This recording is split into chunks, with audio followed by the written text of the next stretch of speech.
How's everyone doing today on this Martin Luther King Day? I believe is today. I also saw in the chat, as Anne said, it is Martin Luther King holiday in the U.S. Happy Martin Luther King Day.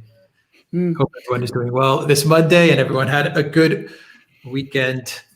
And we thought we'd jump in and do a quick live stream. It's been a while since we've gone live. Obviously been up to a lot of work, creating lots of content on all kinds of channels. We've got so many channels, I've lost track of it now. To be quite honest, I got channels on YouTube, channels on BitChute, channels on Rumble. They're just all over the place. So I need like a big spreadsheet to keep track of everything. So we hope everyone is doing really well wherever you are in the world. And I have with me Alexander Merkers in London. How are you doing, Alexander? I'm doing very well. And again, happy Martin Luther King Day to people in the US.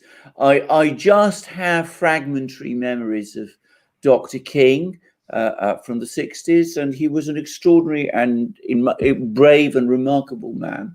And I wish we had more people like him in the US now, especially on that side of the fence, because I think he would have strongly objected to many of the things that we see.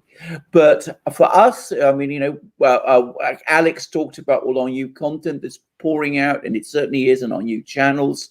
And please look them up, both on YouTube and on our other platforms, my channel, Alex's channel. And if you're waiting for my channel, and especially to come out on our other platforms, well, give it a little time.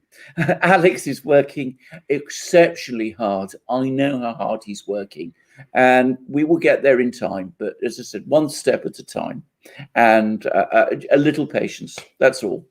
It will lead. Channels are coming.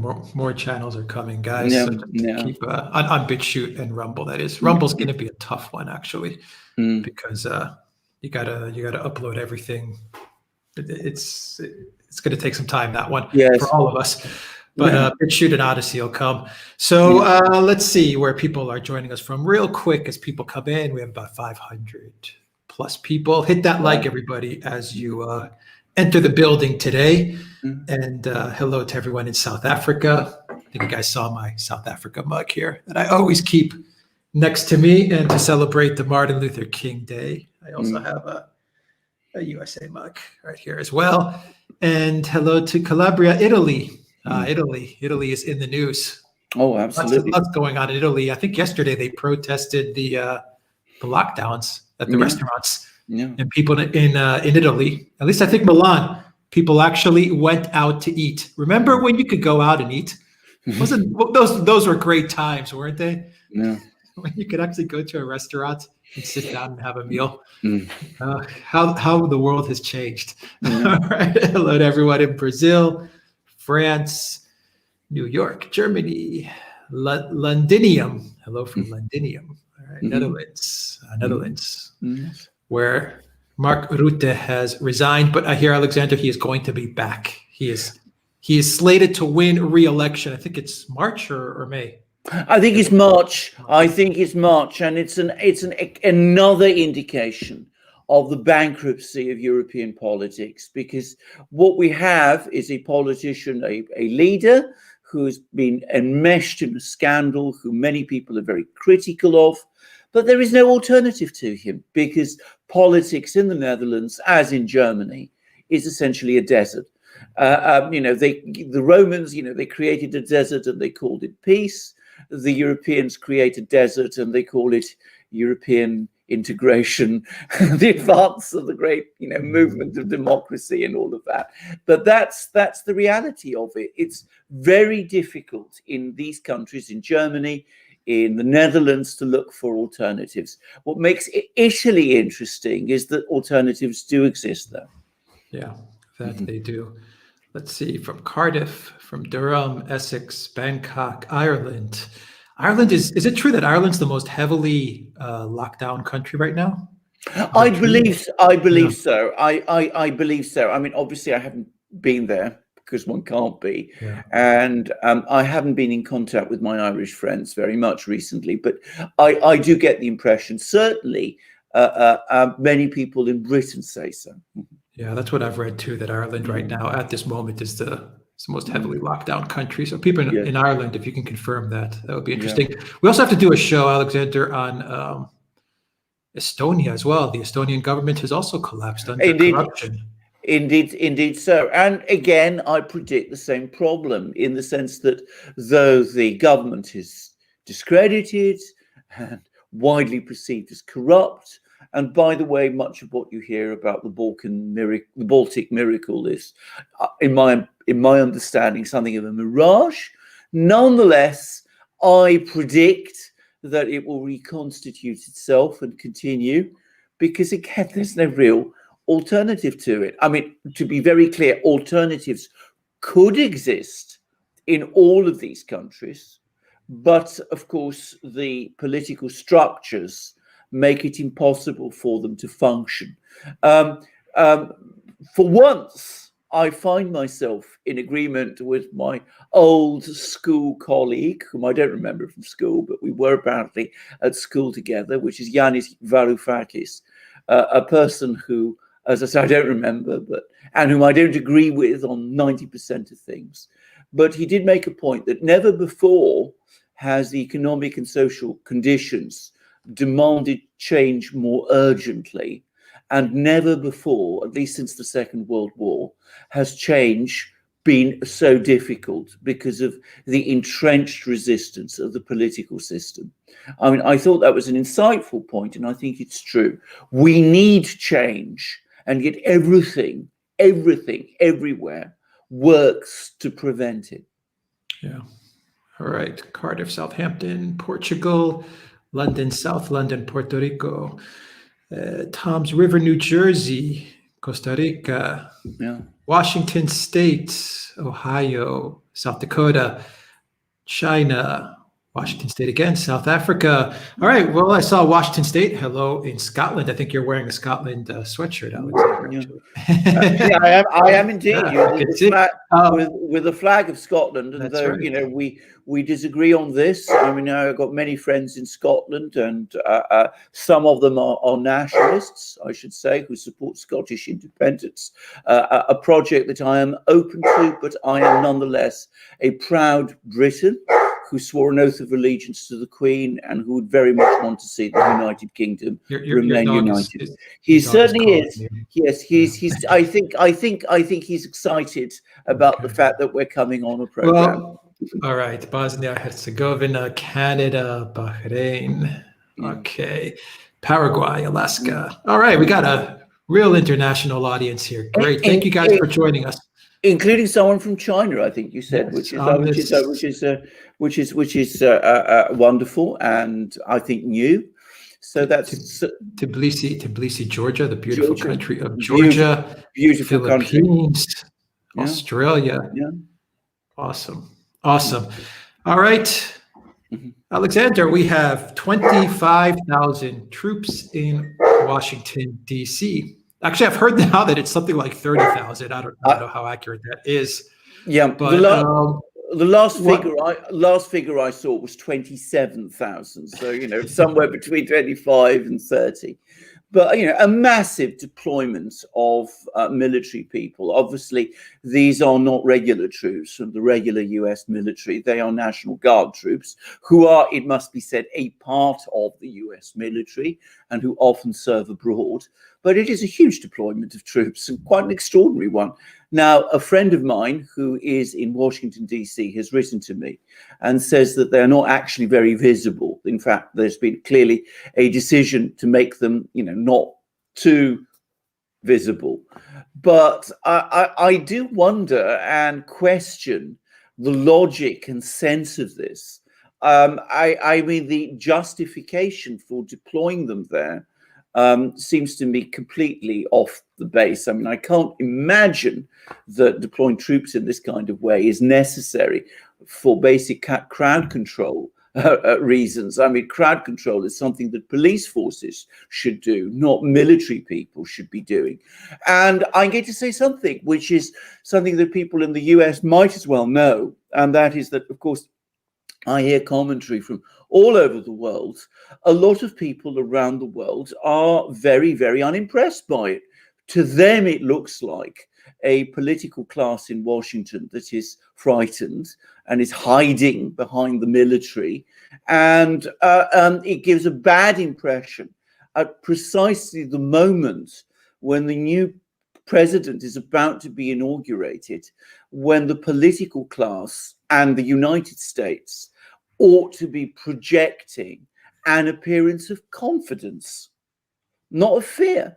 I mean, hiding behind the military in this way is a very, very strange and troubling thing to do. And to be honest, I think in public relations terms, outside maybe the United States, where I know this is being reported in a certain way, and perhaps in some places in Europe where it's also being reported in a certain way, but around the world, it doesn't make a good impression.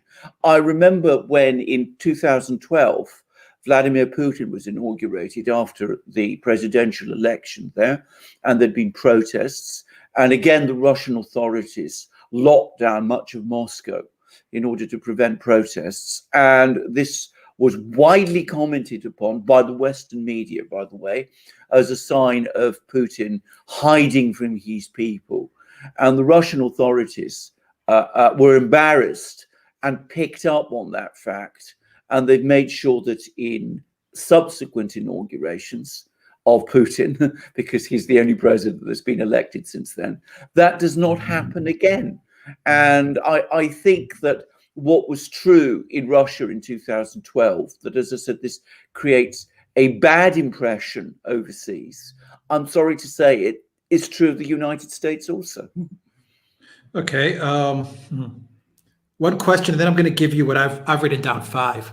5 scenarios as to why you have 30,000 troops in DC, National Guard troops in DC. 5 different scenarios, and I want you to just go into all 5 of them, and I'll give them to you one by one. But the first question is, who appoints the National Guard? Who gave the go-ahead to deploy them? I would love to know the answer to that question. Because would it be Donald Trump at the end of the day? I mean, well, I think he is still the commander-in-chief, and I would have thought that he would be the sort of person who would be in a position to give those kind of orders. He would give them, as I understand it, to the Secretary of Defense, who would then pass them down the chain of command within the Pentagon. But it could be Donald Trump. I've not heard that it is Donald Trump.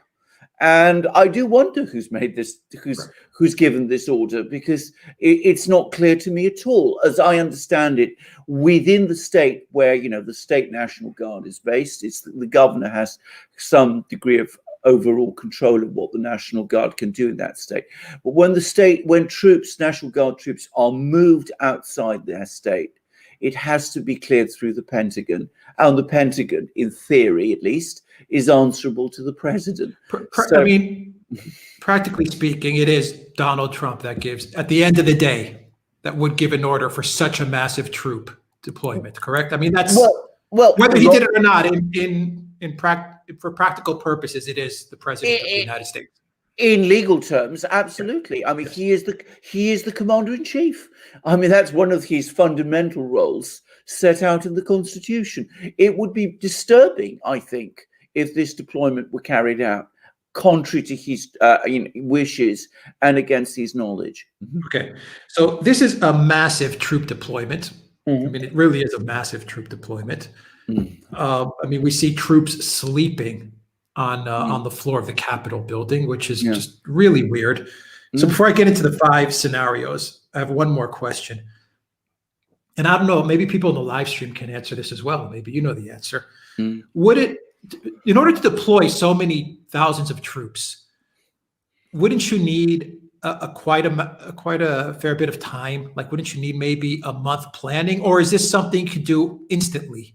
And why would you deploy them so far away from the actual day? Like, why would they be there, say, a week and a half? So it's kind of a 2-part question. I mean, if you were going to do this, is this something that you could do quickly, or is this something that you would have to have some planning? And why would you deploy them 1.5, 2 weeks before the actual event? Well, 1.5 weeks. Right. To answer your question, firstly, it does require a lot of logistical work and planning. But I'm going to make a guess that is that the Pentagon, which has plans in its archives for pretty much everything, probably has long-standing plans for troop deployments of National Guard troops in Washington.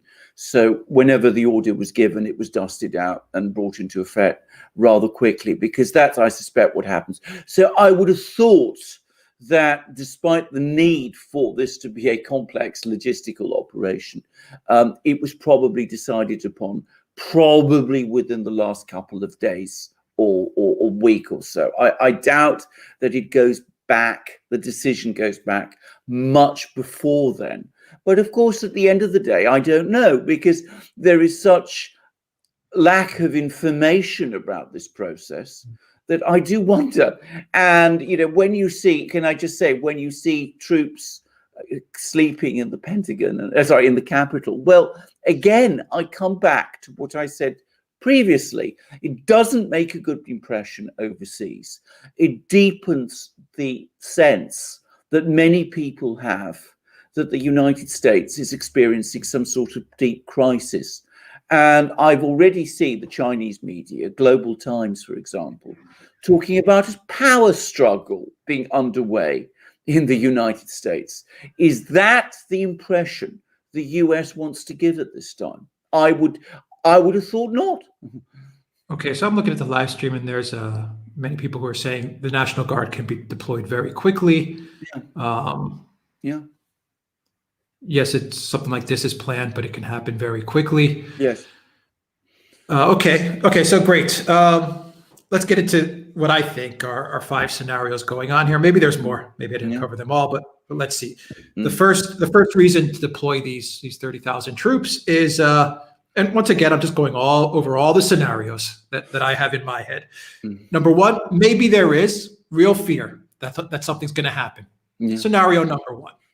Scenario number two is this is all Kabuki theater. In other words, that the Democrats and the deep state is using this, and somehow they deployed the troops without Trump's okay, without his approval, in order to create the impression that something's going to happen, and this is all kind of, you know, just some type of theatrics, and in order to play up what happened in the Capitol, you know, a week and a half ago, and just kind of keep that whole thing moving. Yeah. Right. So this is just, you know, basic theatrics, well overdone, but, you know, it's happening. The third thing is that, and you mentioned this before we went live, actually, and this is to deflect from the fact that no one's going to show up to the Biden inauguration. So, you know, much like they used the thing, CV, to, you know, keep Biden off the campaign trail.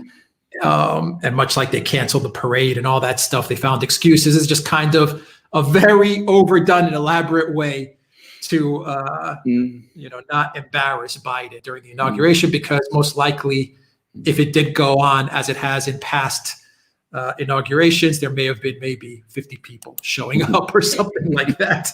You know, they didn't want to, you know, embarrass the Biden incoming administration. Number four, I hope you're remembering this. Number four, Trump really did cross the Rubicon. He really did cross the Rubicon, and something's going to go down.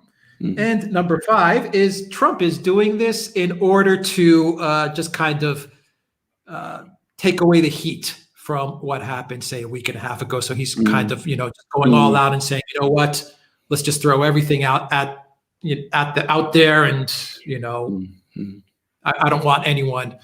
You know, I don't want anything to happen again. I don't want anyone to criticize me and say, you know, you didn't deploy enough protection, blah, blah, blah. So those are five. Maybe you have some more in your mind. Maybe some other people in the live stream have different scenarios. I'll monitor the live stream and see as well. So what do you think about the different scenarios that I said? Do you need me to remind you? I think you've covered them, and I'm going to just say that I don't think all of them are mutually exclusive between each other, and I'm going to discuss that in a moment. The one I don't personally think is the right one is the crossing the Rubicon one. I would have thought that Donald Trump, having said that he's going to work towards achieving an orderly transition, is going to stick to that. I think that he understands that to take more action of that nature at this time, even if he wanted to, and I don't personally think he does, but if he understands that politically doing something like that would be, both impossible and disastrous for him. But let's go through all the other scenarios. Fear. Well, if they are afraid, then it goes directly to what I said at the beginning. A political class that has become frightened of even just a section of its population loses faith and loses the confidence of much of that population. So if there's anybody who really is afraid amongst the senators and Congress people and Supreme Court justices and all those other people who are assembling, they need to understand that. They need to understand that, on the contrary, in a crisis, you are required to project confidence. If I can give an example, a rather weird one, but nonetheless, it goes directly to this point. Back in the summer, as we all know, there were protests in Belarus following an election, a contested election, which was held there. And people were coming out, and there was talk that factories were going to strike and all that sort of thing. So what did the president of Belarus do in that situation? This is Alexander Lukashenko. He went to one of the factories where the workers were and spoke to them. And yes, he got heckled, and he spoke back, and he gained respect, and the strike wave ended. And after that point, he gained control of the situation because people saw that he was not afraid. And if you're going to be a leader, you can't come across as a coward. Nobody follows cowards. That's the first thing I get to say about that. Now, I think some people perhaps may be afraid. I don't think they have any grounds to be. That's the next point. I don't think there is any of these people are in any danger. That's the next point. But let's deal with the others. Kabuki theatre. Yes, I think there is a large element of Kabuki theatre about all of this. And again, why do we have Kabuki theatre? In order, perhaps, intentionally to foster a sense of crisis. Because it seems to me that some people in the Democratic Party and the media and the supporters of the Democratic Party, and no doubt in the political and security establishments also, want to create an atmosphere of crisis in order to use that sense of crisis to take further action against their political opponents. I mean, to justify the deplatformings and bans and all that sort of thing. So it may be that there is an actual intention to create a sense of crisis, and deploying large numbers of troops to Washington, D.C. may be a way of fostering that, despite the terrible impression, as I said, it is making in the rest of the world. And I suspect the terrible impression it's going to make amongst many people in the United States also. So that's a real possibility. The third possibility, which is that, the other possibility, which is that Donald Trump and the officials in the White House and in the administration have done this in order to avoid any kind of crisis coming back and hurting them. I think that is quite possible. And I can imagine that, they're partly assisting in this process because, frankly, they don't want to be blamed if anything actually does go wrong. But this is the other point, and this comes to one of your other points. I don't think there is a real danger here. I think if there was a danger, police forces adequately trained and properly deployed would be fully competent to deal with it. I mean, I think that this assumption that there are large numbers of people out there who are preparing or planning or debating doing something, I think is completely wrong. I don't get the impression from where I am in Britain that is the mood in the United States at all. I think the law at the United States, many people are shocked. Many people are very, very worried. There is, I think, a wide and deep sense of foreboding in the United States about the way things are going. But danger of the kind that is being talked about, I don't believe it exists. And the problem is, if you take action and say things that make it appear as if it exists, you are deepening that sense of foreboding. You are making people in the United States more nervous, more worried. Perhaps that's what you want, because that way you can do things which you might not be able to do otherwise. But it is a very, very bad situation for your country, your own country, when you do that. Okay. Biden keeps on canceling everything. Just about everything he has scheduled, he's been canceling it. And it's obvious that they're keeping him very much in a controlled environment, Yes. that blue screen office of the president-elect kind of room that they have him in, kind of like in the same way that they kept him in the basement during the campaign.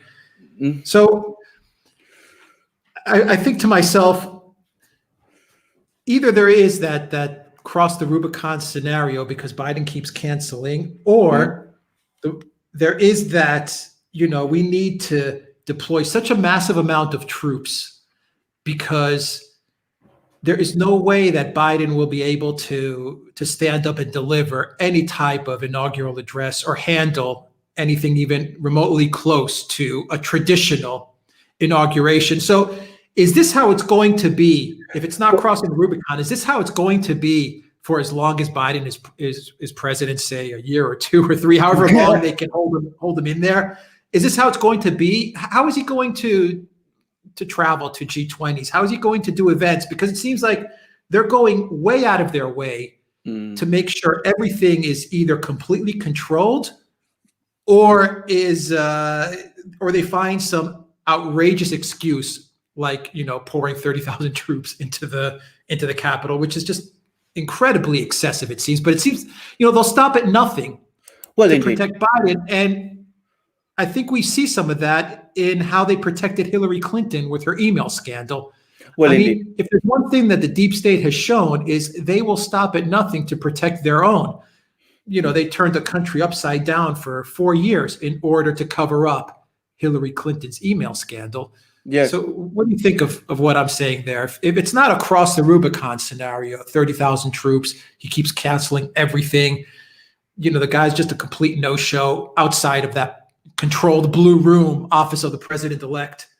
Yes. Then it's the other scenario where we're going to have to, for a year or two, pull all the stops to protect Biden, almost like like a weekend at Bernie's type of thing, where they're dragging the guy around and they create all kinds of elaborate scenarios. They're dragging, weekend at Bernie around and they're creating all different scenarios. That's how it seems it's going to be for Biden. They're going to have to create scenario after scenario in order to hide this guy away or deflect from reasons why he can't show up. He can't go to the G20 because, we've got this scenario happening in the state of Ohio or in the state. It's going to be one thing after another.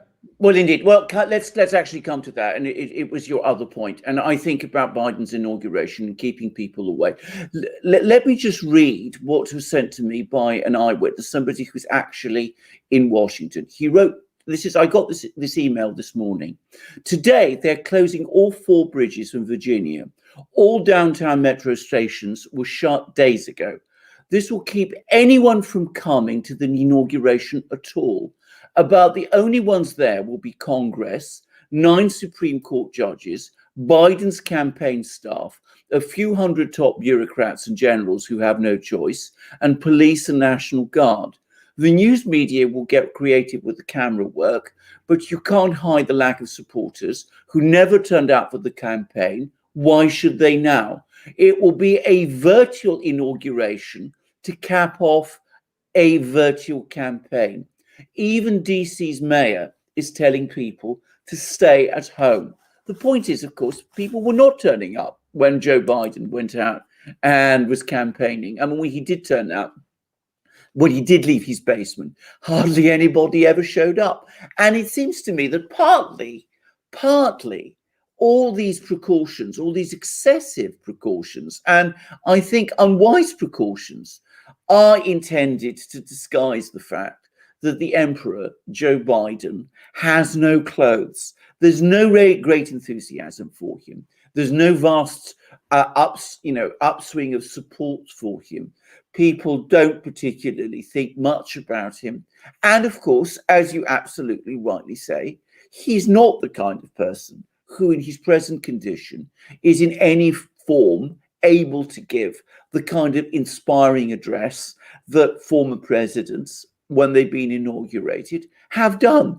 I come back to what I said in a video I did for my own channel. I watched a big speech that Biden gave on foreign policy, and I was astonished, even, having watched Biden already many times, I was astonished at how completely wooden his delivery was. Obviously, by the way, also deeply and extremely rehearsed and prepared. And I'm afraid that's what we are going to get over the next couple of years. I understand he has to hold out for 2 years in order for Kamala Harris to be able to run again in 2028. But, so he's going to be there for at least 2 years. So we're going to have, for the United States is going to have a situation similar to the ones that the Soviet Union had towards the end of its existence before Gorbachev came along, in which you had all these, exhausted and deeply ill presidents, Brezhnev, Chernenko, and all the rest, coming out, giving these stilted, pre-prepared statements, meeting people, but not reading from notes, or being prompted to get them through what they say, have all kinds of decisions made by others all around them. And of course, it fostered, quite properly and justly, a sense of decay. Bear in mind that Biden is, in his late 70s and clearly not a well man. Pelosi is, 80? I think Schumer's in his 70s too, where we are starting to look at a political gerontocracy in Washington. Yeah, well, it's I've never seen anything like 30,000 troops. I mean, that's like more that they had in at some points in Iraq during some points of the war. It's absolutely crazy. It is absolutely crazy. And, think about times when there was a real crisis. I mean, when Abraham Lincoln was inaugurated in, I think, 1861, I don't think you'd find that there were that many troops in Washington then or anything like that number. And bear in mind that there were, in fact, apparently plans or talk about assassinating him. And yet, he came out, he spoke to people, he delivered his very famous first inaugural address. And that was a time when the United States was sliding into a literal civil war. And then there was, the other occasion when I think there was the Second World War.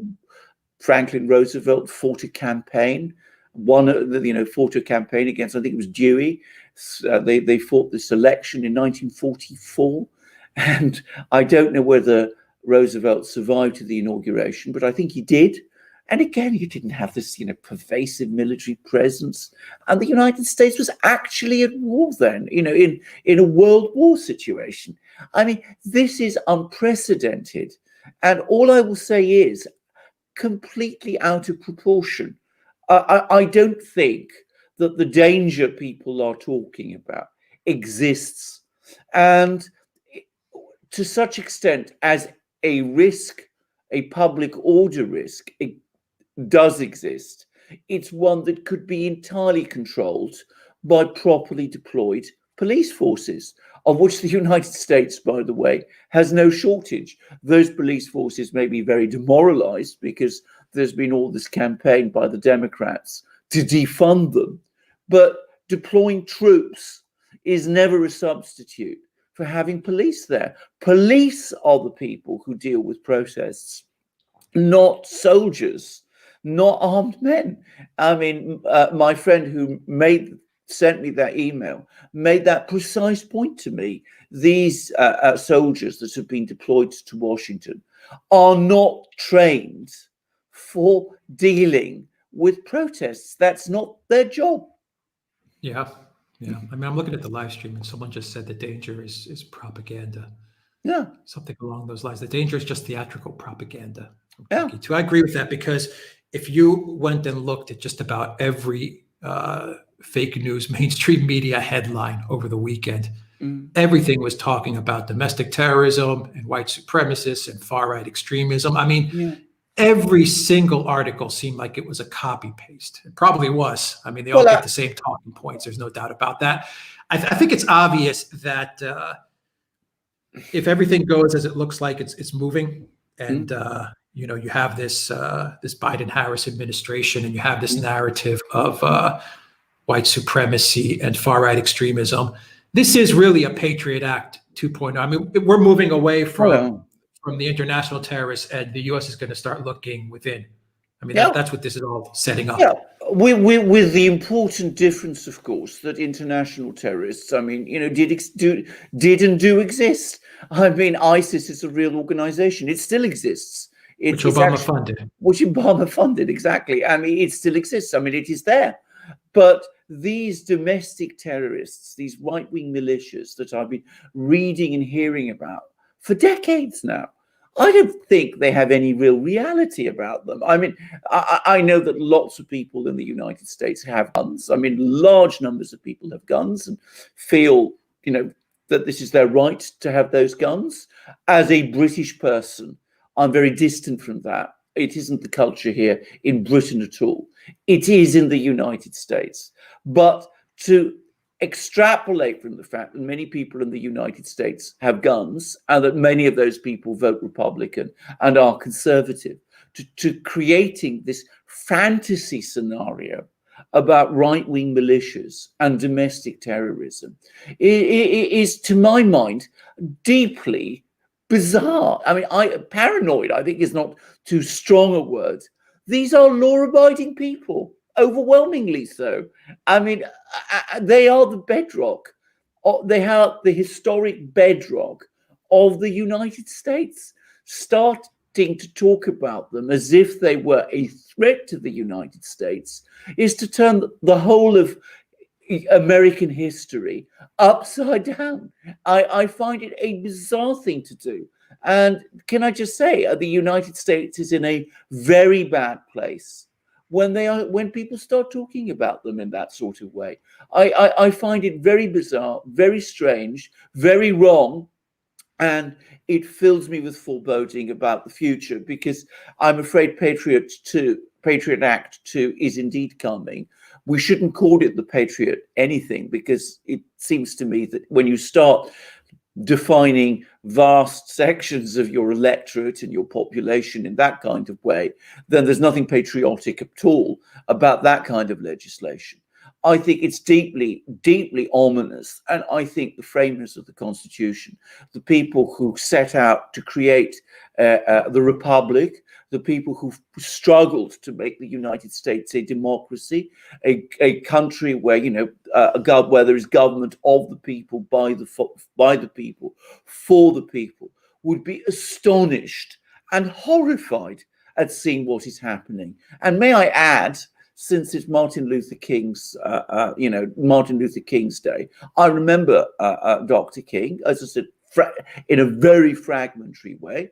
But of course, I've read lots and lots about him since. I think he would be appalled. Yeah. It's really interesting that you have this massive American troop surge. American troops almost seem to be invading America's capital in a way. And I think that's just, it foreshadows what's about to come. Indeed, and I wonder what some of them are feeling. By the way, I mean, obviously they're disciplined. They will obey the orders that they're given. I have no doubt. I mean, one of the things that I thought was completely incendiary, by the way, was the Joint Chiefs of Staff issuing a statement to the troops, to the U.S. military, to the army, saying that soldiers should only obey lawful orders.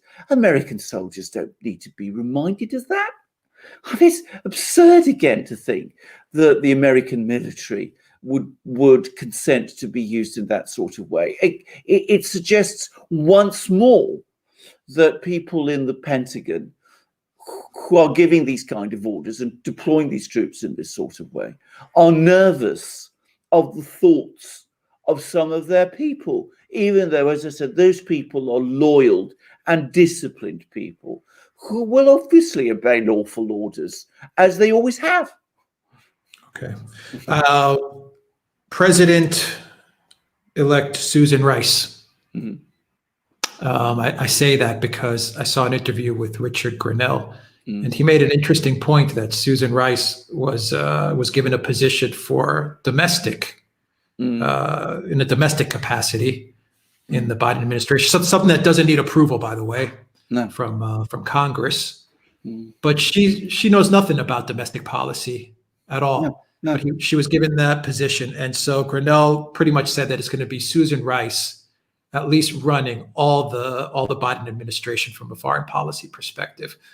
Biden has also put in pretty much a copy paste once again of many of Obama's people, and many of the people that tried out for the Obama team and couldn't even make it. So that's his mix. Some of the people from the first two terms of Obama, like Newland and Rice and Kerry, as well as some people that tried out for the Obama team in the first two terms and just weren't good enough to make it. So, I mean, President Susan Rice, is that what we're looking at? Well, indeed. I mean, let's call her acting President Susan Rice. What we're seeing is, Susan Rice has the sort of overall supervision of domestic policy. And as you correctly say, that's not her area of field of expertise at all. And John Kerry in the National Security Council has a big role in foreign policy. Both of them close Obama aides. And of course, Obama is no doubt there giving his advice in the background. I mean, I've heard people talk increasingly now about the Biden administration and, Obama 3 and all of this. And we see now the various middle-ranking positions, I call them middle rank, some of them are cabinet rank, being filled with people from the Obama administration.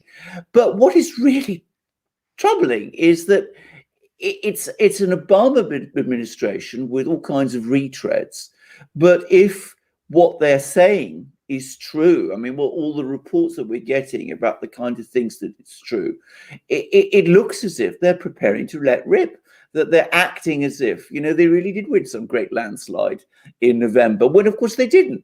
And it's starting to give me a real powerful sense of deja vu, in the sense that if you go back to the 1960s, you had the Democrats gaining power in the 1960s after this very bitterly fought election in 1960, which Kennedy only won by a wafer-thin margin, and some people disputed it. And then, of course, an incredibly ambitious program enacted on the strength of it, with the Great Society program, a massive program of intervention around the world. People always forget this about the 60s, but this is the time when the United States first launched a huge attempt to try and overthrow governments around the world, something which Eisenhower, by the way, and the Republicans in the 50s had been very averse to doing. But this happened in lots of places. There were lots of coups organized in the 1960s. I experienced one. I was in Greece in 1967 when one of them happened. And massive spending, absolutely uncontrolled spending in the United States. The United States, of course, eventually got drawn into a war in Vietnam, which cost phenomenal amounts of money, which is a direct product of this hugely interventionist foreign policy. Massive spending on domestic programs. And of course, it all finally got out of control, as it happened against the background of a loose monetary policy. And we ended up in the 1970s with stagflation, very high inflation, very stagnant economy with all kinds of problems, very high taxes. And it took a absolutely tremendous effort by people like Paul Volcker and the people in the Reagan administration to bring all that under control in the 1980s. So it seems to me that we're looking at something like that, but in an atmosphere which is much more fraught, and when the US is much more divided politically than it was in the 60s. So I can't help but think that this is all going to go terribly wrong. Okay, let's do some super chats. Let's knock out some super chats here. Yeah. Alexandros Tsirambilis is a new member. Alexandros also sent a $5 super chat. He says, Botios Society, Melbourne, Florida, checking in. All right. Welcome to everybody from Melbourne, Florida. Thank you for that super chat. Alexandros Flying Boar says, Washington looks like 1918 Bolshevik Moscow. Well, indeed. A very interesting point, yeah. Thank you for that super chat. Flying Boar from Valley S, a $20 super chat. Thank you very much, Valley S, for that super chat. From Russell Hall, a $5 super chat. Build up armaments with police forces and soldiers sufficient to protect our needs. Number 22 of 25 goals, principles of the Illuminati. Build up armaments with police forces and soldiers sufficient to protect our needs. Yeah, it's also the policy of in certain other countries. I mean, the People's Republic of China. I'm not a China basher. I greatly admire much that China does. But they spend as much apparently on domestic security as they do on their external, their conventional military. And I wonder sometimes whether some of the things that have been talked about in the United States may not suggest that the United States, in that, as in other things like controlling speech on the internet, is heading somewhat in China's direction. Yeah, I think a lot of people will agree with you on that one, that it is all heading towards some sort of Chinese-like state, unfortunately. Absolutely. Paul Wood in a $5 super chat. Thank you very much. Paul from Moon Swat Silverlight, £2 super chat. Hey lads, hope you are well. We are doing well.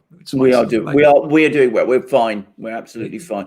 Well, it's the people in the US I'm worried about at the moment. I mean, we're in Britain where things are not great, it has to be said.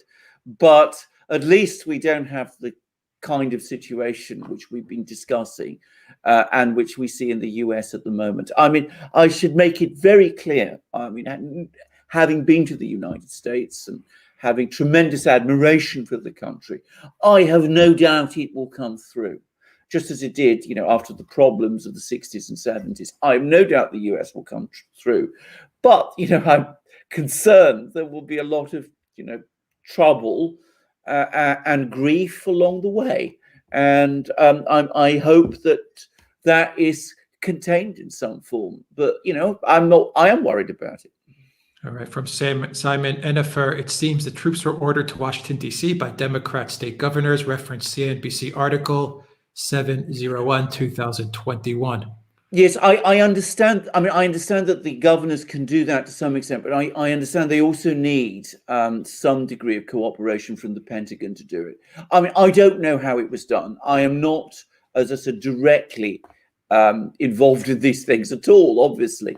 But again, I would be surprised, I would be concerned if Donald Trump was entirely bypassed in this decision making. Here it is. If he was, then it's a usurpation of power. I mean, his troop deployments are taking place in the US's capital, the nation's capital, without the agreement of the chief executive, the elected leader of the country, which Donald Trump, let's remember, still is. I mean, that would be a most disturbing thing. Okay, from Anatoly, 449 rubles, history book of 2121. 2021 was the year that deep fake technology was used to its full potential as the deep state created the first virtual reality president. Yeah. Well said. Well, indeed. Well said there. I'm sure before long we'll be having people asking questions about whether Joe Biden actually exists and whether what we're seeing isn't a hologram. But anyway, we're not there yet. They would make a much more vibrant hologram than that. That's for sure. I'd rather agree. Actually, I'm sure that's right. Refi 00499. Trump must pardon Assange, Snowden, whistleblower, also declassify everything. This might cause the Biden administration to increase the troops in DC. Yeah, what happened to Assange? Well, what did happen to Assange? I mean, he's still in prison. He's still in Belmarsh. There's talk that there will be more pardons announced tomorrow. But the story is the rumors that I've been hearing, and I have to say, I don't fully rely on these rumors because I pick them up on, in all places, Sputnik, which is a Russian news agency, and you've got to be very careful. But anyway, the rumors there are that Assange is not on the list of people to be pardoned, whose pardons will be announced tomorrow, but that there is still discussion about this. And so we'll just see and keep our fingers crossed. As of now, he is still in prison in Belmarsh, despite the fact that he is not serving any prison sentence because he's not been sentenced in Britain for any crime. And, well, at least not any crime for which there is an outstanding sentence. And the only legal proceedings against him are extradition proceedings, which a judge has said should not be allowed. So why is he in prison? I mean, it seems astonishing to me. It seems to me an extraordinary violation of his civil and human rights. And I spoke to a very prominent French jurist about this about a week ago, just over a week ago. When I say very prominent, I mean extremely so. She was a person who organized a lawyer's letter, a jurist's letter in France, which was signed by many prominent French jurists, condemning the UK government's treatment of Assange before the extradition hearing got underway. And she was deeply troubled and concerned about this latest twist in his case. I mean, she could not believe that a thing like that could happen in Britain. I have to say, I agree. I was stunned by it, and I have to say that if you wanted any doubt that Assange is a political prisoner in a sense, well. That's the only explanation for what's been done to him. Eliakim, Joseph, Sophia, Alex, and Alexander, you have been providing excellent commentary in recent years. We appreciate both of you very much. Thank you. Thank you very much for that super chat. From Maddie Zubik, $9.99 super chat. Thank you very much, Maddie, for that. Haris Tsiantos, a new member of the Duran community. Welcome, Haris, to the Duran community. From Simon Ennifer, successful revolutions require an enemy. Trump supporters have that role. They are the whites for the Democrats' reds to suppress, once again, drawing from the Bolshevik Revolution, the Russian Civil War. Yeah, absolutely. Whites versus reds. A lot of people forget that after the Bolshevik Revolution, there was a very violent, very bloody civil war fought. There was a terrible civil war fought in Russia, and one of the things that you find out when you spend time in Russia is that actually remains a very powerful memory. I mean, people still remember this, and there is this. One of the things that enabled Russia itself to avoid disintegration in the 1990s was that there was a widespread feeling on the part of many people that however deplorable and impossible the situation was, they were not going to go to civil war because they knew what a civil war was all about. Well, all I will say is this. I hope it doesn't happen in the United States, but some people seem to be going out of their way to do everything they possibly can to make it more likely. I think they need to think very carefully about what they're doing. From Flying Boar, update on Syria. What will happen when Biden comes to power? That is a fascinating question. I mean, the person who's now been put in charge of Syria policy is a man called McGurk, who was very heavily involved in running exactly the same policy under the Obama administration. His idea, his great idea, which is a retread, a rerun of what the Obama administration's policy was to build up the Kurds as a counterbalance to Assad. And so we're going to see all that policy apparently being resurrected, build up the Kurds, make them as strong as possible, and use the Kurds, try to manipulate the Kurds in order to try to engineer a crisis in Syria, which will lead to the overthrow of Assad. That's his immediate policy. Of course, all sorts of other things flow from it, because, of course, if you start using the Kurds in that kind of way, you will antagonize Turkey. And apparently there are already people in Turkey who are complaining about this. I mean, it was one of the things that caused the original tensions between the US and Turkey, the fact that the US was working heavily with the Kurds. And on top of everything else, of course, it creates a space for really dangerous jihadi people to start appearing. And that was what happened before. And in fact, we know that the Obama administration ended up providing covert support to some of these very violent, dangerous people. So I'm afraid it's a marvelous case of more of the same. More of what failed is now going to be done all over again with terrible results. All right, from Flying Boar, Biden administration will go hard on Russia. Putin better toughen up and respond hard. Yeah, I mean, there's already more and more commentaries about this in Russia itself, by the way. And the Russian Prime Minister, Dmitry Medvedev, actually, well, he's not the Prime Minister anymore, I should correct that. He resigned in 2020, and he's now the deputy chair of the Security Council. Now, he's often seen as a liberal by many people, but he wrote a big commentary that was published by TASS, in which he said that Russia is expecting and anticipating that, bad as relations were under Obama, worse as they became under Trump, despite Trump wanting things to go otherwise, Russia, the leadership in Russia, fully expects that they're going to get worse still under Biden.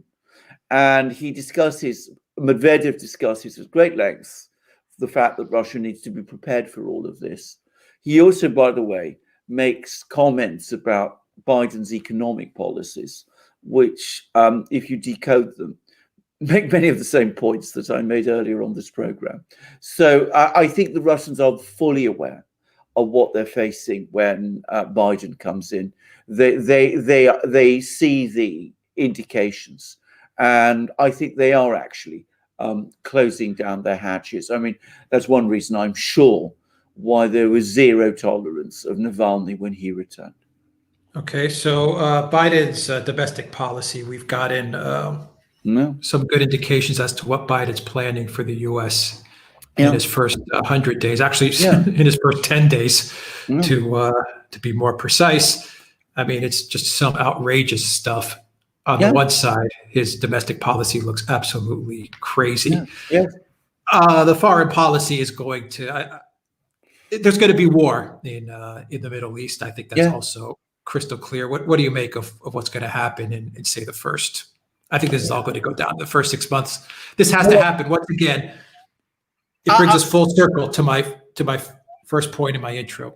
They're going to have to do so many things to prop up Biden and to keep Biden out of the spotlight. One of those things that they're going to be doing is they're just going to go just full nuts on the domestic policy side, and another thing they're going to do is they're just going to go full crazy on the foreign policy side. And Biden's just going to sit hidden away somewhere, and every now and then he'll come out and maybe say a few words, and that'll be that. Yes, well, I think so. I mean, I think the first thing he's going to do, the first priority, actually, I mean, obviously there's a lot of talk about the pandemic, where essentially what's going to be proposed is more and more restrictions. Can I just say, I understand that there's been a mass migration of people out of places, out of blue states like New York and California towards red states, because people find the restrictions in the blue states unbearable. But anyway, that's one thing. I think we're going to see a lot more of that. But I think the actual immediate priority for Biden is going to be to satisfy or try to appease. I say Biden, I mean, you know, the people around you. It's going to be to satisfy or appease or follow through with the kind of policies we've been seeing from many of the people who've been backing him on the far wing of the identity politics side. So we're going to see, apparently, an immediate reversal of Donald Trump's travel ban executive order. You remember that was the travel ban about all of the stopping immigration to the United States from certain Muslim countries in the Middle East, and there were all kinds of legal challenges with that, and they went all the way up to the Supreme Court, and eventually the legal challenges failed. But Joe Biden apparently intends to cancel it. That's going to be just one small point. That wasn't really a travel ban, though, on Muslim countries. That was a travel ban on countries that the Obama administration had designated, I believe, terrorist or at least antagonistic or something like that. I mean, it was actually following through on what Obama had done. That is absolutely right. There was a list of countries that were created by the Obama administration where there were active, where terrorist movements were active. And what Donald Trump basically did was that he restricted entry to the United States, subject to various tests and checks of people from those countries, because there was a danger that people might come from those countries to the United States with all sorts of plans to do violent things once they reached the United States. And let's remember, I mean, this has happened. We don't need to go back. I mean, there was those two Chechens, for example, who became involved in all sorts of things of that kind in the United States. So, you know, it wasn't a fanciful fear, but whatever it was, those restrictions, Joe Biden is going to do away with entirely. And apparently another plan he has, or at least another plan that's been floated, and this was in the Los Angeles Times, is that he's going to propose legislation to make it possible for 11 million immigrants in the United States, illegal immigrants, I understand, to gain US citizenship, which I suspect is going to be very, very controversial, but looks to me rather like an attempt to increase the blue electorate. So we're going to have that kind of thing. And I'm expecting, in fact, I foresee that we're going to see various other steps up and down the country to promote many of the policies we were hearing about in the summer. You remember all those things about defunding the police and police reform and all those sort of things. Apparently, that is the immediate priority. And then the other thing he's going to do is this $2 trillion spending package that he's trying to put together. I suspect a lot of that will require support in Congress, but much of it, I have to say, looks to me like throwing money, not just at a problem, but at all kinds of ideas and projects and things. It doesn't really have any kind of coherent structure to it. And this at a time when money supply in the United States, because of QE, is expanding. As I said, there was a 24% increase in money supply in the United States in the last months of 2020 because of the Federal Reserve Board's QE programs. If this continues in that kind of way, then at a time when the Federal Reserve Board is already beginning to worry about inflation and is talking about raising interest rates, then of course spending money in that kind of way at this time is going to increase the prospects of interest rate rises, which would be, to be very clear, very difficult for many companies. And personally, I don't think that's going to happen, because I think raising interest rates is politically almost impossible at this time and economically very difficult. So I'm afraid that will probably lead to more inflation. Let's do some more super chats from Simon Ennifer.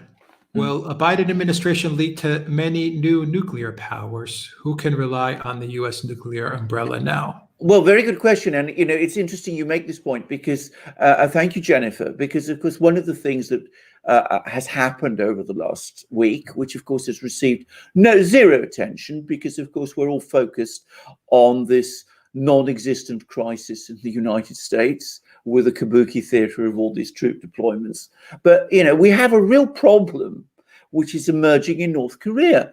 Now, the North Koreans had a party congress, and Kim Jong-un was talked about that. And we had a major North Korean military parade in October. And we've just had another big North Korean military parade. And the North Koreans have now displayed a big liquid-fueled intercontinental ballistic missiles with their, missile launchers, which they've developed. And they've now also deployed, they've also shown a sea-launched, solid-fueled ballistic missile, which apparently can also reach the United States from the seas close to North Korea. And North Korea is apparently also now got plans to develop the nuclear-powered submarines with, ballistic, which will be able to launch ballistic missiles. So North Korea, in a way, is turning into a micro superpower. Now, I want to qualify that because obviously it's not a real superpower. It's not comparable to the US or China or Russia, but it's beginning to become a real threat. And these types of weapons, these weapons that we see, they were not developed over the last 4 years. You can't develop weapons with these complex technologies over just 4 years. This is a long-term program that must reach back to the time of the Obama administration. The North Koreans saw this rampage of regime change wars that was taking place. It's known they were particularly alarmed by the attack on Libya in 2011. And so they seem to have accelerated all their weapons programs. And we're seeing all that bearing fruit now. That's a direct result of what the Obama administration did. So now we have this very strange power, North Korea, which you don't really know very much about, and it's developing these sort of weapons. And other countries may start following suit. India and Pakistan, of course, have nuclear weapons already. There's uncertainties about Iran. I don't put much credence in this claim that many people have that there's some kind of fatwa that prevents the Iranians, a religious prohibition that prevents the Iranians developing nuclear weapons. I'm sure they could find their way around that if they chose to. So if people start to see wars in the Middle East, regime changes following, being pursued around the world by an administration that is essentially spiraling out of control, especially if they are unsure about who is actually in charge in Washington, because the president himself, Joe Biden, doesn't look as if he's able to make the decisions and to keep things under control. They will respond by doing what North Korea did in response to what happened under the Obama administration, and they will be developing weapon systems and dangerous weapon systems. And we could see the whole system of nuclear weapons proliferation, which is hanging by a thread, start to disintegrate. Okay, from Flying Boar, Navalny returns to Moscow. What's next? Well, there's a video which has just been published on my channel, in which I said, Navalny returns, Russia yawns, because that's essentially, I think, the mood with respect to Navalny in Russia. But again, we look at some of the people who have been appointed to important posts within the Biden administration. I predict there's going to be a major push by these people to try to stir up problems, obviously in Russia's near abroad, in places like Ukraine, in Belarus, in Georgia, in Armenia, in all sorts of places like that. But they will also be trying, I think, to push for people like Navalny, of course, I'm not saying Navalny himself, but people like him, to push for more protests, more political activity in Moscow itself. I think one of the reasons that the Russians have decided they're not going to let Navalny roam about in Moscow is, yes, of course, it's actually true that he has breached his probation conditions. We shouldn't be totally dismissive of that, by the way. I mean, it always amazes me that people always ask and demand that the Russians ignore their own laws when it comes to the people we favor.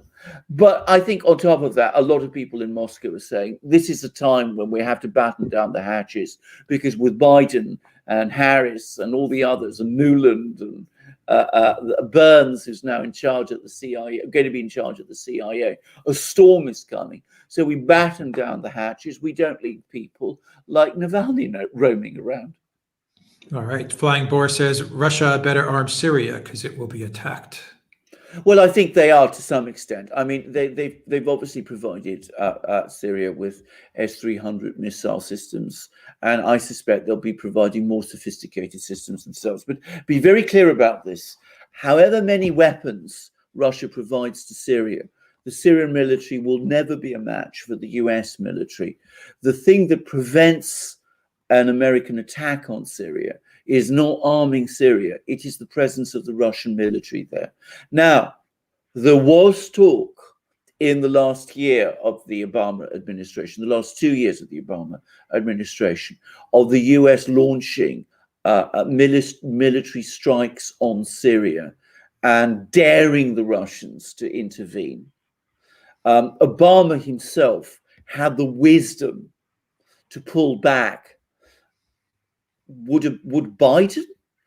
Well, I hardly think so.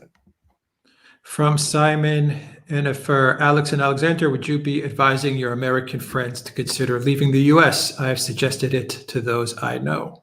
Well, I don't think I'm in a position to give that kind of advice. I live in Britain. I mean, I wouldn't advise anybody to come here at the present time. I mean, we're in a very difficult position as well. And also, I retain, as I said, this great faith and belief and hope that the United States will sort out its problems eventually. And I think Americans who are deeply patriotic people will overwhelmingly want to stay in their own country and will take the necessary political, peaceful, lawful action to bring it back to its proper course. That's what I think.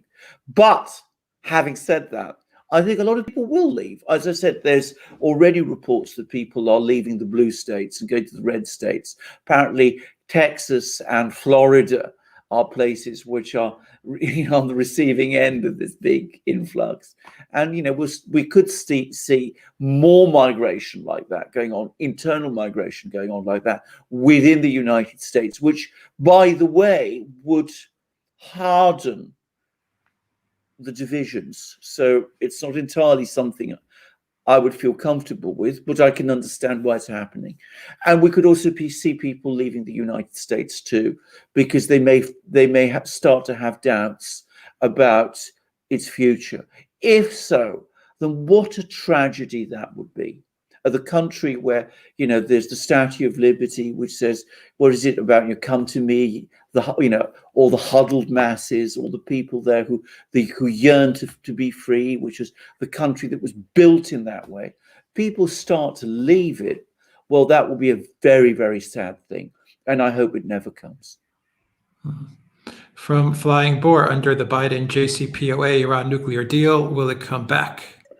Good, very, very good question. Because, of course, Biden, well, there are certainly some people in the US, in the new Biden administration, when it comes, which doubtless would want to see that.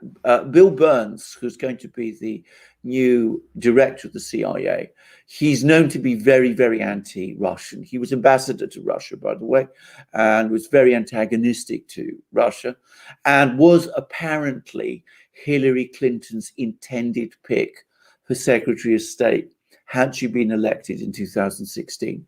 But he was also someone who was very heavily involved in negotiating the JCPOA with Iran. And I think that McGurk, whom I was talking about, is also somebody who was involved in those negotiations.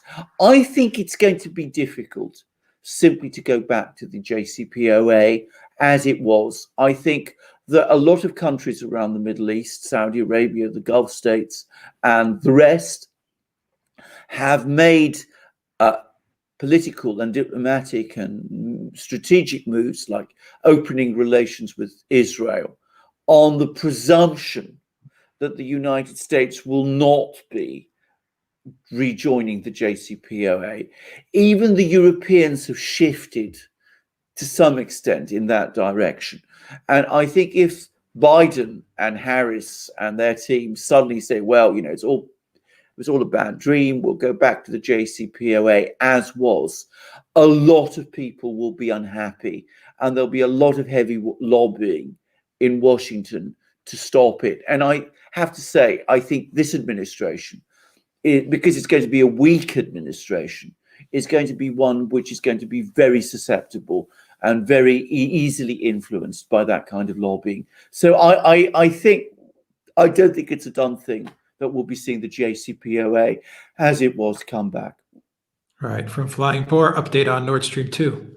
Yes, well, apparently work is due to resume on the last sections at the end of this month. There's been constant delays on resuming work, and this apparently comes from the Germans, who've been trying to talk apparently to Biden about it. But one way or the other, it will be finished apparently by May or June, and we'll start to see gas pumping through by that point. So we'll see. I mean, that's the word at the moment.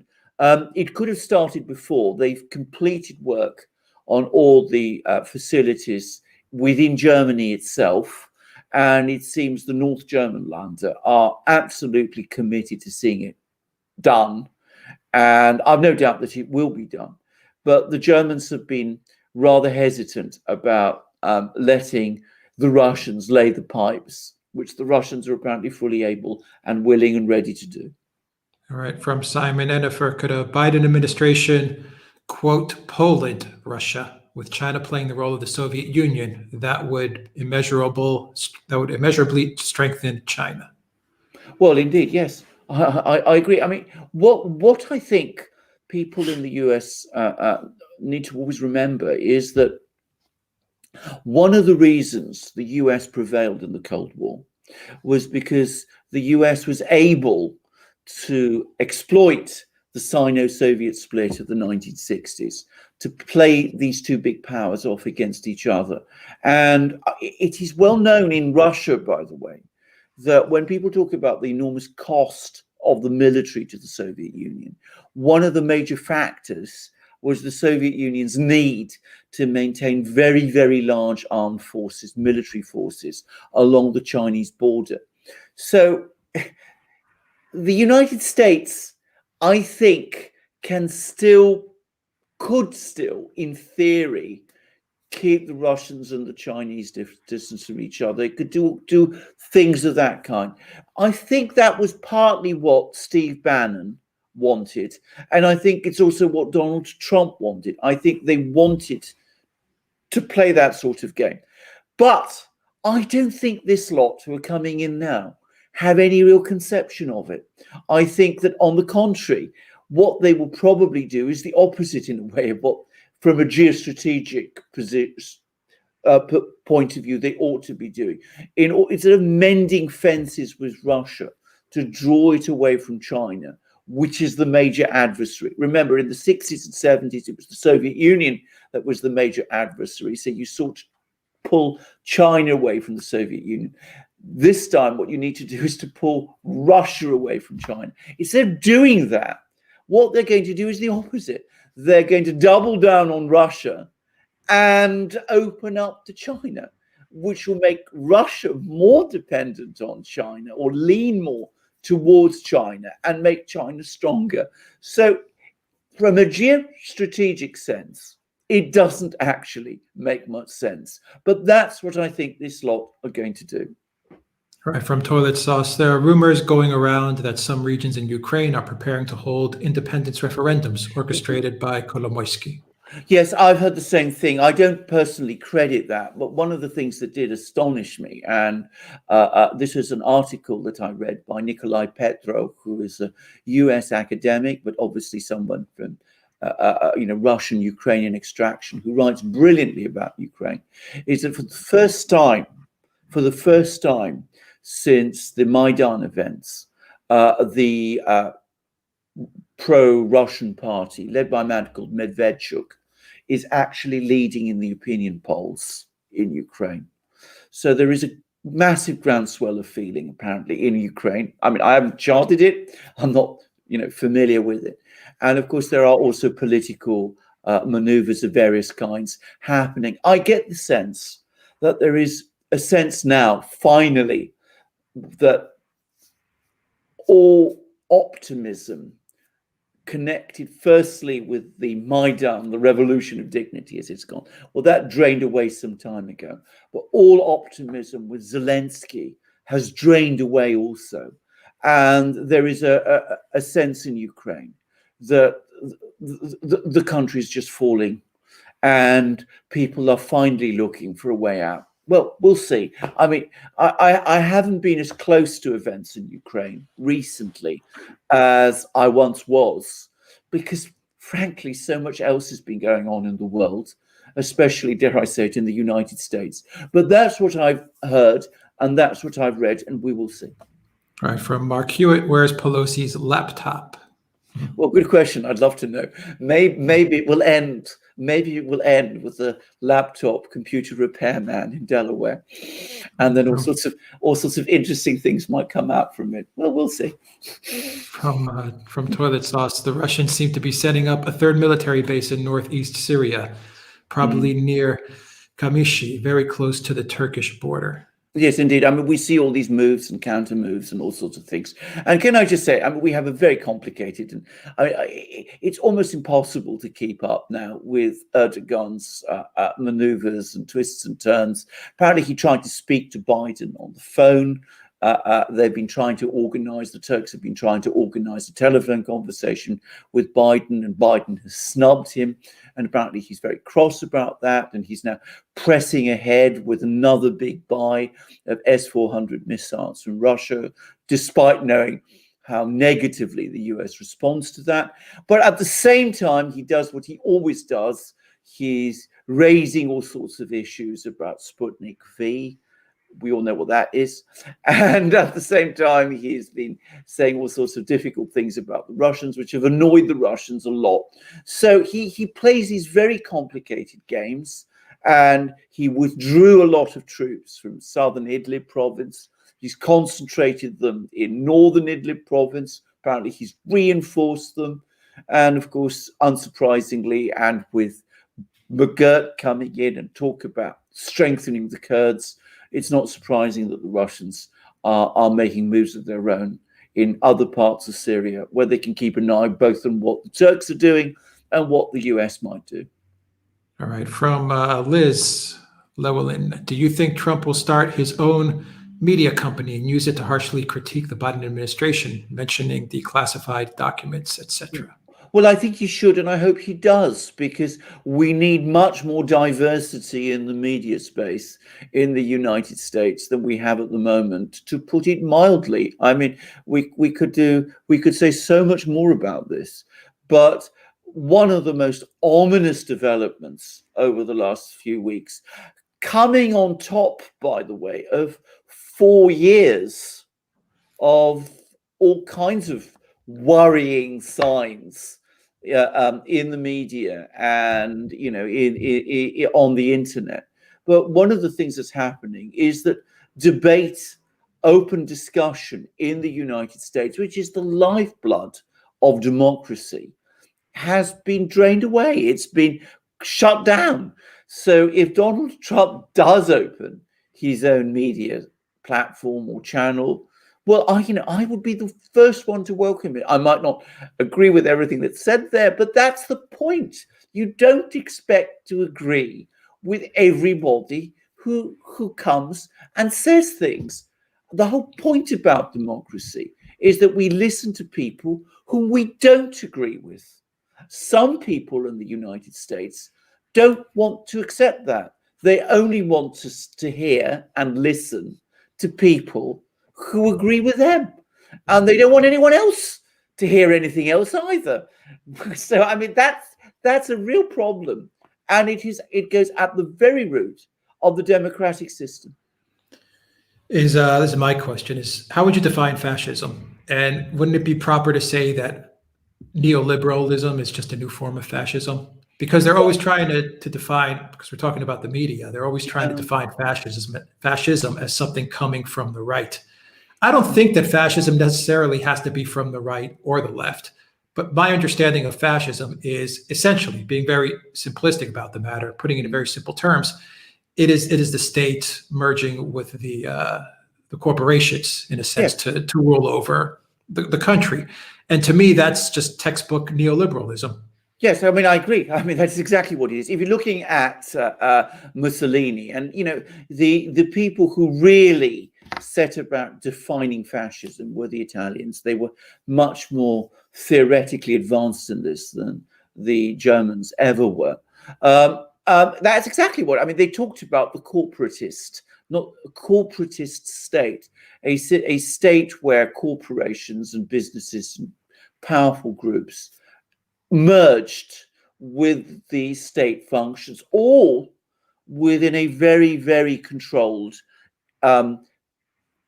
authoritarian, well, totalitarian. Totalitarian is an Italian expression, by the way. It's the Italians who came up with that totalitarian system.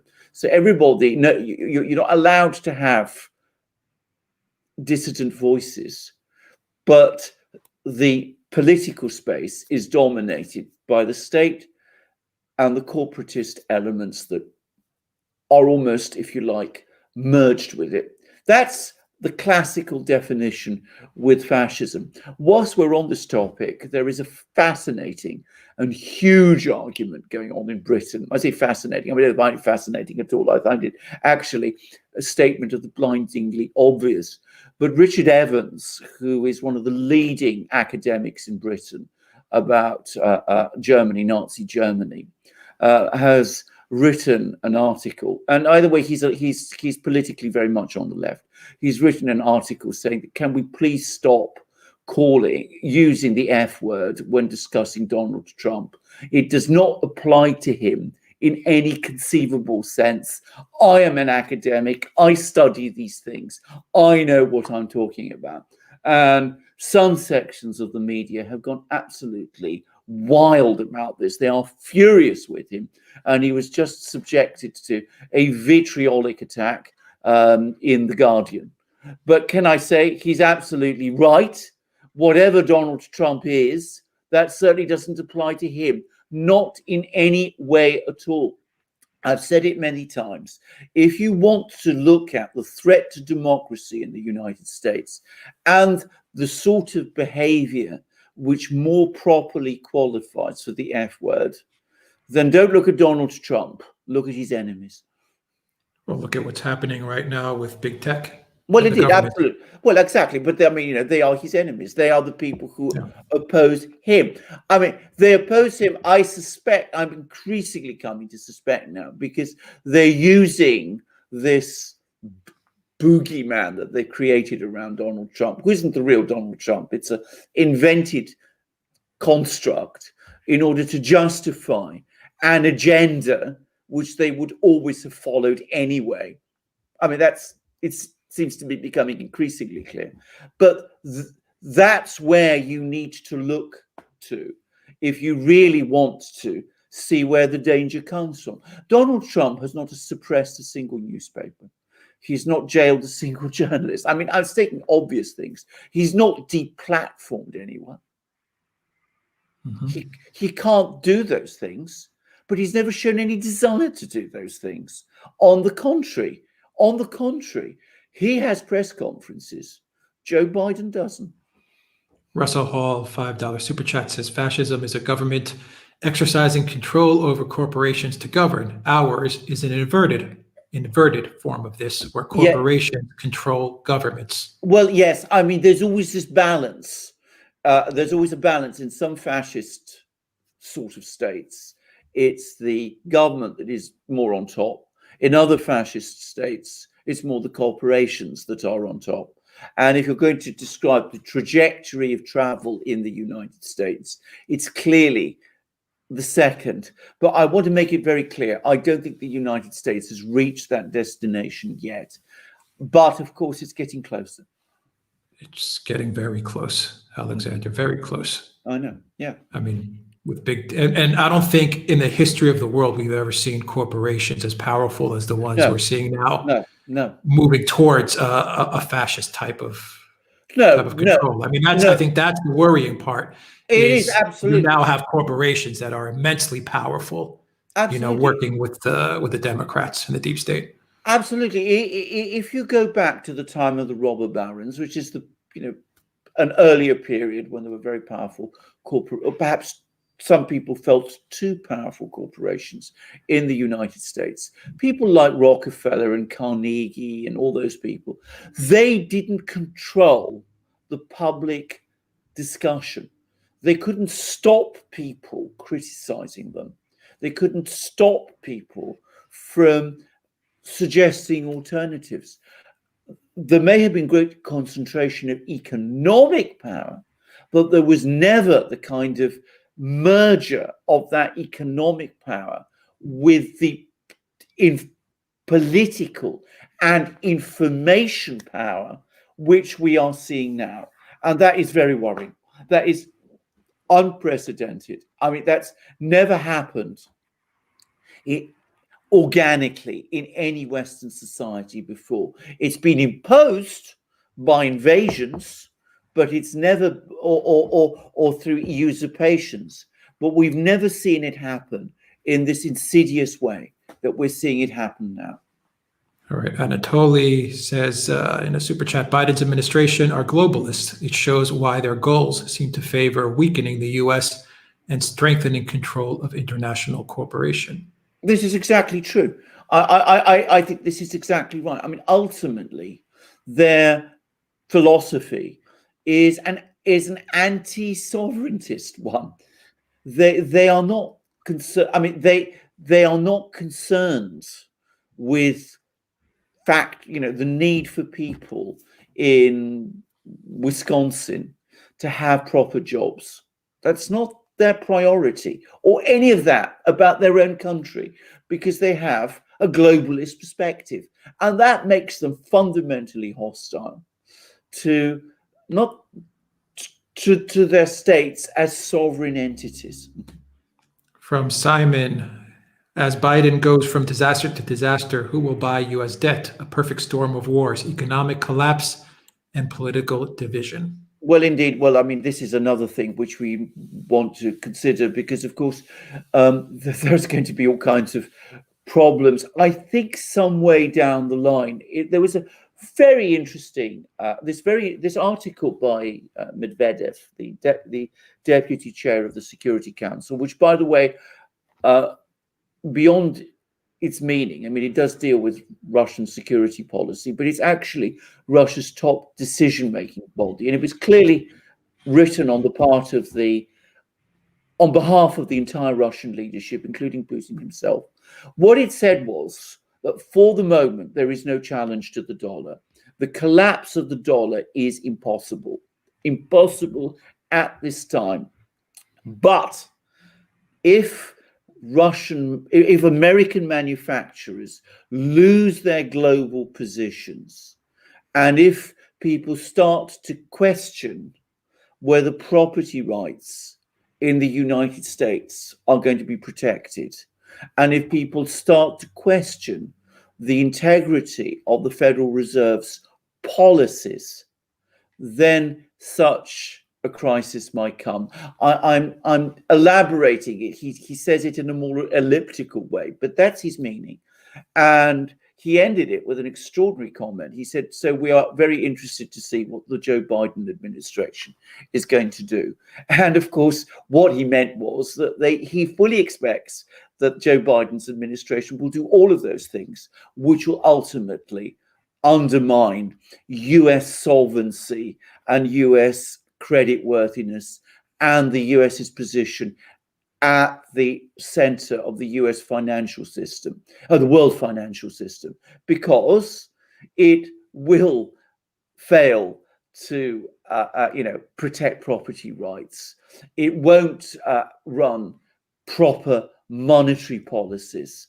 And if you start to let your industries go overseas, then US manufacturers will lose their global positions. You have to read Russian texts like that very carefully, but that's what he was saying. And of course, the Russians are the pioneers in this. They've pulled out of US debt almost entirely. From Sparky, President Trump is too nice. Globalists are lucky that I'm not in charge.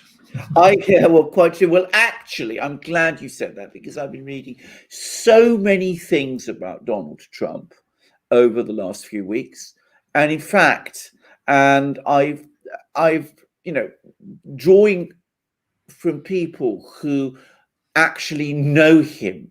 I don't mean I've ever spoken to any of these people, but things that they've written in public place, people like Byron York, that he is a warm, kind man who wants to be liked.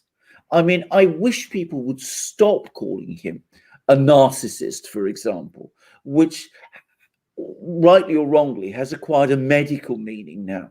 I have encountered narcissistic personalities, and I get to say straight away, Donald Trump is not one of them. This is a complete misreading of what he is. And yes, I think the point that Sparky makes is a correct one. He has never shown the political guile and ruthlessness which he needed in order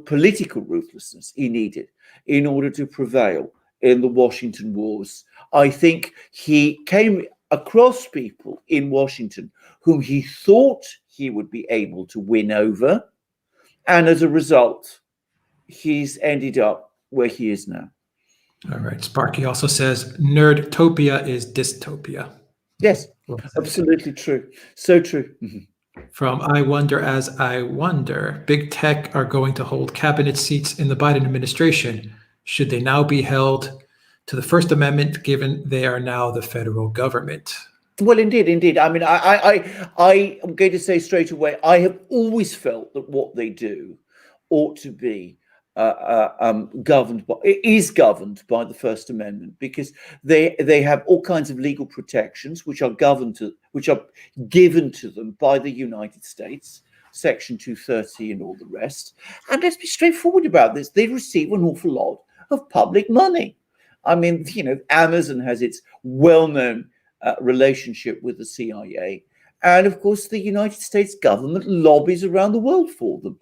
So I think that they have to be seen as, if you like, para-state companies. Even if they are private companies, they are fulfilling a public function and therefore fall fully within the scope of the First Amendment. I'm very bewildered, baffled, in fact, that this point has not already been made in any case brought to the Supreme Court. I expect what has happened, because I know for a fact that many people have brought cases, is that the big tech companies know that there may be legal questions, and so they buy off whoever has the resources to bring legal claims against them. And that's how they managed to avoid having this issue raised in the Supreme Court of the United States. We'll see whether they continue doing that. And I have to say this, we'll also see whether the Supreme Court of the United States, which has not distinguished itself, is up to the challenge.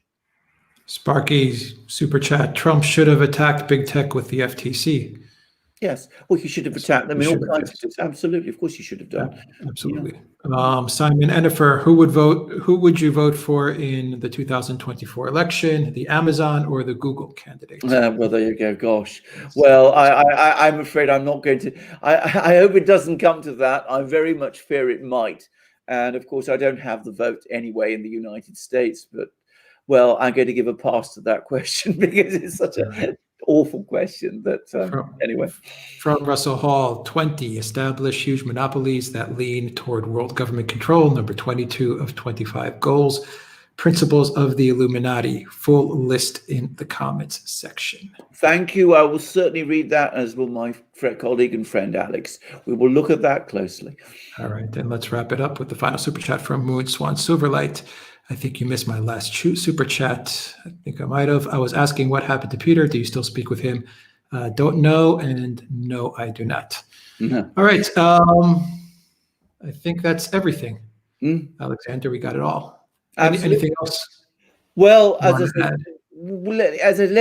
will say this. I mean, what goes round does come round, and the United States has been through many crises before. Never one quite like this. I mean, this one has a very, I'm going to say, sinister and strange quality about it. I've always been worried that this election that was just happened would be a moment of danger, and I'm sorry to say that those predictions have proved true. But having said that, I still have ultimate faith that things will come round. But what happen if people don't make their voices heard? And I don't just mean through media, but public squares, in votes where they can exercise votes, in all sorts of things of that kind. So I think that it will be very, very difficult in the United States simply to abolish the Constitution and all that it represents entirely.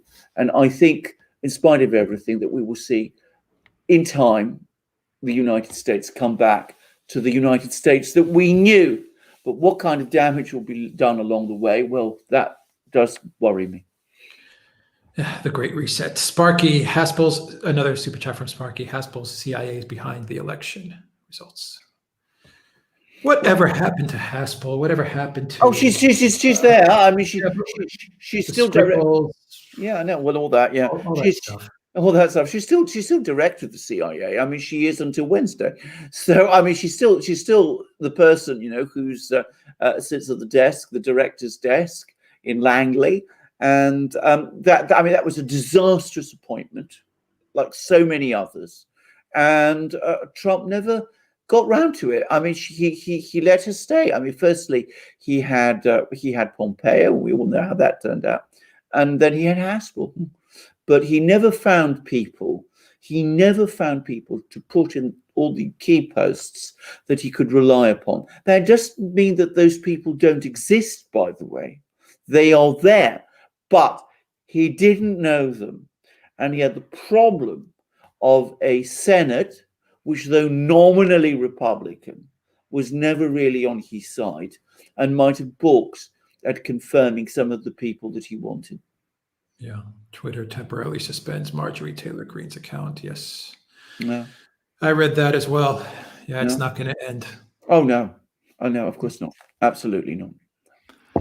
Okay, let me make sure I got everything because it's okay. Well, here's one missed from Justin. There are a lot of calls for a general strike on the 20th. What do you think about a general strike on election day 2024? I'm going to say something straight away, which is that I think, first of all, I think it's impossible to organize. So I think it would be, as an act of politics, it would be an act of political weakness because it would fail and would end up strengthening the Democrats and the administration rather than weakening it. But in any event, at a time of economic hardship, I would be extremely reluctant to advise people to go on strike in this kind of way. And as a fundamental fact, I'm not somebody who tends to favor political strikes anyway. But at a time of hardship like this, it's not something I would encourage. All right. Moon Swan Silverlight says, thanks to everybody here. And thanks to both of you, Alex and Alex C. Keep up the good work, lads. Thank you very much, Moon Swan Silverlight, for that. And on that note, on that positive note from Moon Swan Silverlight, we'll end this live stream. Good live stream. And we'll see if we do another one after inauguration. That's Wednesday, I believe. We will. Right? It is. It's Wednesday. It's Wednesday. Okay, it's coming up. We'll It's coming up. And what other news comes up? I don't know. Do you guys want us to do a video? Should we do a video on Estonia? Yeah, That would be a good video. why not? Absolutely. On the collapse of the government there as well. Absolutely. Absolutely. Let's definitely do one. Yeah. Europe is also falling apart, so we should probably do a Well, live stream on what's going on here. Also, Sweden is Sweden, from what I understand, is also shaky. Absolutely. Absolutely. And of course, in Germany, we've now got the new man who is Armin Laschet, who is, Merkel with trousers, basically. All right, from Bad Username says on a super chat, is it true that the US is no longer a UK corporation? Trump returned it to the Constitution. No more gold trim on the US flag. Does this mean anything? I don't know. I mean, this isn't the sort of thing I'm really very familiar with, to be honest. No. I mean, I have to pass that one. I don't know. We have to look that one up. Bad username. Yeah. Thank you for that super chat. That's interesting, though. Mm-hmm. All right. Okay. Thank you, everybody, for a really good live stream. Have a great Monday. Have a good week. And we'll be watching the news closely. Let's see what's going to happen as the week develops. Lots of stuff going on. All right. Take care.